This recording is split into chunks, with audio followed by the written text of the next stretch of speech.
Hi, everyone. Judge Andrew Napolitano here for Judging Freedom.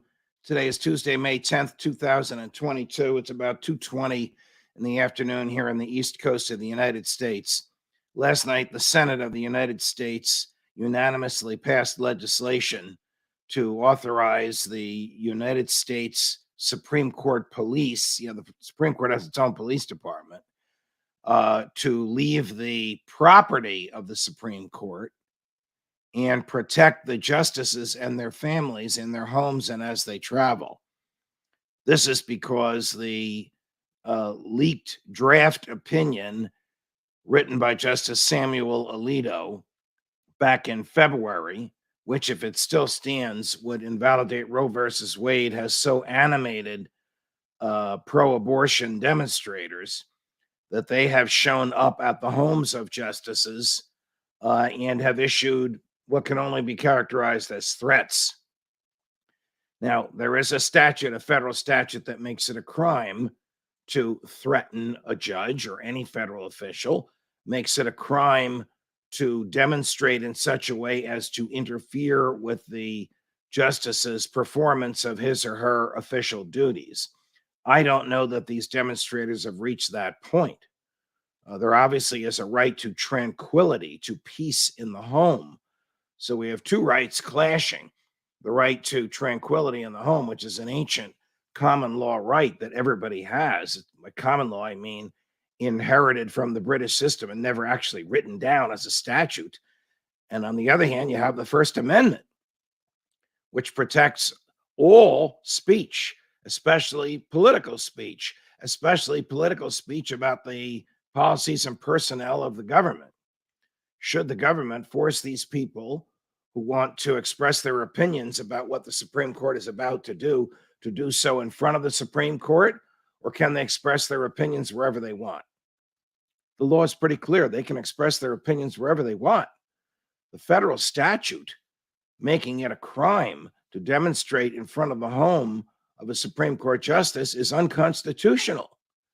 Again, there's such a thing as time, place, and manner. You can't show up with a bullhorn at 3 o'clock in the morning, but you can demonstrate at 3 in the afternoon.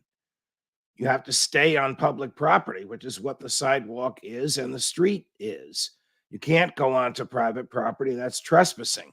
And you can't make the private property unusable by noise and other things. So this is not a balance between the right of Supreme Court justices to peace in their homes and the right of the public to demonstrate in front of their homes. This is a bias in favor of the demonstrators. That's because of the First Amendment.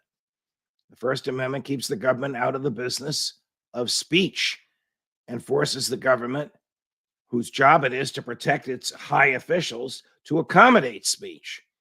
So the government, probably the Justice Department, although it appears as though this is going to be the court itself through its own police department, must strike the right relationship. Again, it's not a balance, it's a bias between the justices' peace in their own homes and the demonstrators' right to express their opinions of those justices. The latter right is almost unlimited because it's protected by the First Amendment. I say almost because, as indicated before, you can't go on private property. It's lamentable. It's sad that this is happening.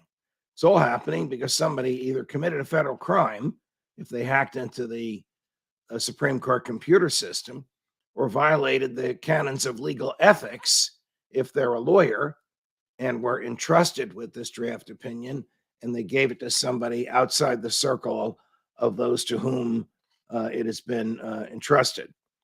Hopefully, whoever this person is will be discovered. Again, if they're outside the Supreme Court circle of 50, the people who have legal access to these draft opinions, and they used a computer to obtain it, they can be prosecuted for computer hacking.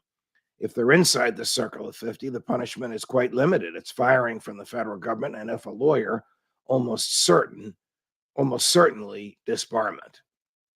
The House of Representatives has not passed this legislation yet. It probably will. President Biden will probably sign it, And then you'll see Supreme Court justices in black SUVs and their children, just like you see the president, the vice president, and the speaker of the House. It's too bad that it's coming to this. I wish people could be more civilized. I disagree with much of what the Supreme Court does and says, but I have you as my audience and all this nice equipment around me to let me communicate with people. But communication ought to be civilized. Judge Napolitano for Judging Freedom.